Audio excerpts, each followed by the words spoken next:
আসসালামু আলাইকুম সবাইকে। এইচএসসি ২৬ ব্যাচের জন্য ভিডিওটা খুবই গুরুত্বপূর্ণ। বায়োলজিতে আমাদের সবচেয়ে বড় সিলেবাস ২৪টা অধ্যায়। আমরা কিভাবে পার্ট বাই পার্ট খুব কম সময়ের মধ্যে ইফেক্টিভলি শেষ করতে পারি এবং তোমার চ্যাপ্টার সিলেকশন করলে আমাদের মাত্র হাতে গোনা দেখা গেছে বোটানির জন্য ৫টা, জুলজির জন্য ৫টা অধ্যায় পড়লে তুমি সিকিউতে 40+ তুলে নিয়ে আসতে পারো এবং ওভারঅল তুমি একটা A+ ইনশিওর করতে পারো। আজকের ভিডিওতে আমরা সেটা নিয়ে আলোচনা করব। ফার্স্টে দেখো, আমি 3 স্টার, 2 স্টার, 1 স্টার সাজাইছি। 3 স্টার মানে হইতেছে তুমি এই অধ্যায়গুলা খুব ভালোভাবে পড়বা। মানে কি, বেসিক টু প্রো। আমি লিখলাম বেসিক টু প্রো, অর্থাৎ তোমাকে খুব ভালোভাবে এই 5টা অধ্যায় শেষ করতে হবে। 3 স্টার অধ্যায়গুলা যেন এইখান থেকে যেই সিকিউ আসুক, যেই এমসিকিউ আসুক না কেন তুমি পারবা। 2 স্টার চ্যাপ্টারগুলো আমরা পড়বো হচ্ছে সাজেশন ভিত্তিক। কি পড়বো? সিকিউ পড়বো যা সাজেশন ভিত্তিক। ঠিক আছে, যে এইখান থেকে অ্যানালাইসিস করে আমরা যেই যেই টপিকগুলা বারবার টেস্ট পরীক্ষা, বোর্ড পরীক্ষা আসছে, শুধুমাত্র সেগুলি সিকিউ এর জন্য পড়ে যাব।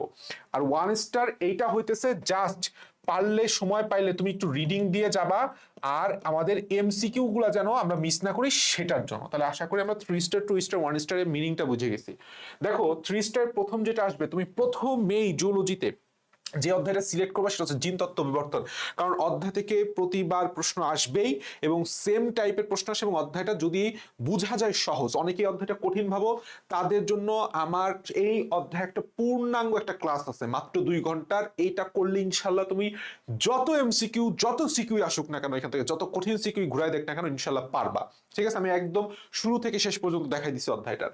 আচ্ছা, সমন্বয় ও নিয়ন্ত্রণ থেকে প্রতি বছর প্রশ্ন আসে বা আসে না বললেও হয়, কিন্তু এখানে একটা কথা আছে। আমাদের সময় ফুল সিলেবাসের সমন্বয় নিয়ন্ত্রণকে প্রতিবার প্রশ্ন আসতো, প্রত্যেকটা বোর্ডে আসতো। ইভেন এখন সবচেয়ে গুরুত্বপূর্ণ কথাটা শুনো, যেহেতু এবার সমন্বিতভাবে প্রশ্ন হচ্ছে, অর্থাৎ সব বোর্ডে সেম প্রশ্ন অথবা সেট আকারে একটু আলাদা করে দিতে পারে। 4টা বোর্ড দেখা গেছে একটা সেটে হলো, সেট বিতে হলো বাকি 4টা বোর্ড, যেটা 2018 সালে হয়েছিল। তাহলে যখন তোমাকে এভাবে অনেকগুলা বোর্ড একত্রে পরীক্ষা নেয়, তখন প্রশ্নপত্রের স্ট্যান্ডার্ডটা বলে অনেক বাইরে যায়। কারণ কি, তারা কভার করতে প্রায় ম্যাক্সিমাম চ্যাপ্টার কভার করতে এবং ইম্পর্টেন্ট চ্যাপ্টার কভার করতে চেষ্টা করে। তুমি 2018 সালের প্রশ্ন খুললেই বুঝবা। এর জন্য আমাদের one of the most important chapter হচ্ছে সমন্বয় নিয়ন্ত্রণ। এখান থেকে প্রশ্ন এবার আসবেই।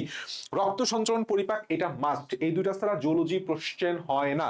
লাস্ট আমি বলছি প্রাণীর শ্রেণীবিন্যাস চ্যাপ্টার 1। এখন কথা হচ্ছে প্রাণীর শ্রেণীবিন্যাস এবং প্রাণীর পরিচিতির মধ্যে কখনো কখনো ইন্টারলিঙ্ক হয় বা কখনো কখনো এক্সচেঞ্জ হয়। এই জন্য প্রাণীর শ্রেণীবিন্যাসটা আমি ফার্স্টে তুমি ভালোভাবে পড়বা।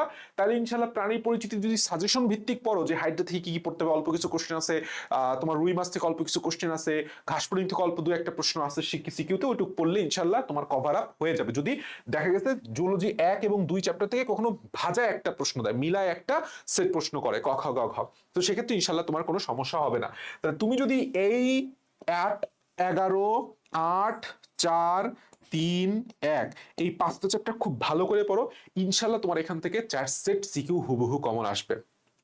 আর 2 নাম্বার, 10 নাম্বার মানবদেহের প্রতিরক্ষা চরণাঙ্গত্রণ, এখান থেকে জাস্ট সাজেশন ভিত্তিক পরে এখান থেকে তুমি কমন পাওয়া যাবে প্রায় আর একটা কোশ্চেন হুবহু কমন পাওয়া যাবে। 5টা কোশ্চেন তুমি সম্পূর্ণ কমপ্লিট। বাকিগুলা তুমি যদি শ্বসন ও শ্বাসক্রিয়া, রেচন, খুব ছোট ছোট চ্যাপ্টার, মানব জীবনের ধারাবাহিকতা এবং প্রাণীর আচরণ, হাতে গোনা কিছু টপিক যদি পারো রিডিং দিয়ে যাও ফুল চ্যাপ্টারগুলো, আর এমসিকিউ গুলো প্র্যাকটিস করে যাও, ইনশাআল্লাহ তোমার জুলজি একদম 100% প্রিপারেশন কমপ্লিট হবে। আচ্ছা, আসো আমরা বোটানিতে পড়ি। বোটানির এটাও ঠিক আগের মতোই 3 স্টার। মানে কি, এখান থেকে আমাদের একদম ভালোভাবে শেষ করতে হবে। ঠিক আছে, ভালোভাবে শেষ করতে হবে, তোমাকে ক্লাস করতে হবে, প্র্যাকটিস করতে হবে, নিজের উইক পয়েন্টগুলোকে আবার ঝালাই করতে হবে। 2 নাম্বার 2 স্টার মানে কি, আমরা পড়বো কিভাবে, সাজেশন ভিত্তিক। আচ্ছা, সাজেশন ভিত্তিক, আর এটা হচ্ছে আমার জাস্ট পারলে আমরা একটু ফুল চ্যাপ্টারটা রিডিং দিব, সাথে হচ্ছে আমাদের এমসিকিউ এর জন্য আমরা পড়বো। তাহলে এইখানে আমরা 5টা চ্যাপ্টার রাখছি, জীব প্রযুক্তি, নগ্নবীজি, আবৃতবীজি, টিস্যু, এবং দেখো এই 3টা চ্যাপ্টার বললাম টোটালি মোটামুটি ছোট, সমস্যা নাই। অণুজীবটা অবশ্যই অবশ্যই পড়তে হবে। অনেকের এই উদ্ভিদ সাহিত্যত্ব নিয়ে সমস্যা হয়, উদ্ভিদ সাহিত্য থেকে যতই সমস্যা হোক না কেন এই সমস্যাটা ক্লিয়ার করে ফেলো, কারণ উদ্ভিদ সাহিত্য থেকে প্রশ্ন আসবেই। উদ্ভিদ সাহিত্যত্ব এবং কোষ ও কোষের গঠন থেকে প্রশ্ন না আসলে সেই প্রশ্ন পূর্ণাঙ্গতা পায় না। উদ্ভিদ বিজ্ঞান মানেই কোষ আর শারীরতত্ত্ব, সো এটা মাথায় রাখতে হবে। সাজেশন ভিত্তিক পড়বো আমরা কোষ ও কোষের গঠন। অনেকে উদ্ভিদ সাহিত্যটাকে কোষ ও কোষের গঠনের মাধ্যমে ইন্টারচেঞ্জ করতে পারো, সমস্যা নাই। কোষ ও কোষের গঠন থেকে এক সেট প্রশ্ন পাবা, উদ্ভিদ সাহিত্য থেকে এক সেট প্রশ্ন পাবা। সো যার যেটা সহজ লাগে, যদি মনে হয় যে না আমি কোষ ও কোষের গঠন ভালো পারি, তাহলে তুমি এটা এখানে নিয়ে আসো, উদ্ভিদ সাহিত্যটাকে টুইস্টের মধ্যে নিয়ে যাও, সাজেশন ভিত্তিক পড়ো। গেল আমাদের কোষ রসায়ন, হাতে কোনো অল্প কিছু সিকিউ টপিক আছে, জীবের পরিবেশ ও বিস্তার ও সংরক্ষণ, এখান থেকে বললাম একদম সাজেশন ভিত্তিক পড়লে একদম একদম হাতে গোনা যেই সাজেশনগুলো দেওয়া হয় তথাকথিত অনলাইনে সব জায়গায় আছে, বা তুমি টেস্ট পেপার ঘাটলে বুঝবা, সেখান থেকে প্রশ্ন হবে, প্রতি বছর এখান থেকে প্রশ্ন হয়। আমি আবারও বলতেছি, এই সাজেশনটা বা এই চ্যাপ্টার সিলেকশনটা আমি এমন ভাবে বানাইছি যেন সম্মিলিতভাবে যখন প্রশ্ন করবে, ইনশাল্লাহ তুমি এই অ্যানালাইসিসটা ফলো করলে ভালো একটা আউটপুট নিয়ে আসতে পারবা কম সময়। আর ওয়ান স্টারে কি শৈবাল ও ছত্রাক, ইউরোথ্রিক্সের কিছু গঠন আছে, সিকিউতে আসে। কোষ বিভাজন আমরা সবাই মোটামুটি পড়ে আসছি, ব্রায়োফাইটা টেরিডোফা থেকে কোনো সিকিউ পাবে না, এগুলি জাস্ট রিডিং এবং এমসিকিউ থেকে আসবে। তাহলে তোমার কাজ হইতেছে তুমি আগে কি করো, জুওলজির এই প্রথম 5টা চ্যাপ্টার শেষ করো, তারপরে বোটানির এই প্রথম 5টা চ্যাপ্টার শেষ করো, আবার আসো জুলজিতে এই 3টা চ্যাপ্টার শেষ করো টুইস্টারের, এরপরে আবার তুমি বোটানির 3টা চ্যাপ্টার শেষ করো। ঠিক আছে, তাহলে কি হবে, জুলজি এবং বোটানিতে একটা ব্যালেন্সড প্রিপারেশন তুমি নিতে পারবে। অনেকে শুধু ফার্স্টে জুলজি পড়ে যায়, অনেকে খালি ফার্স্টে বোটানি পড়ে যায়, শেষে তুমি যেটা বাকি রাখছো সেটা কমপ্লিট করতে পারে না। সো জুলজি এবং বোটানির মধ্যে ভারসাম্য রক্ষা করাটাও তোমার দায়িত্ব, কারণ আলটিমেটলি দুইটা পেপারই তোমার ভালো করতে হবে প্লাস পাইতে হলে।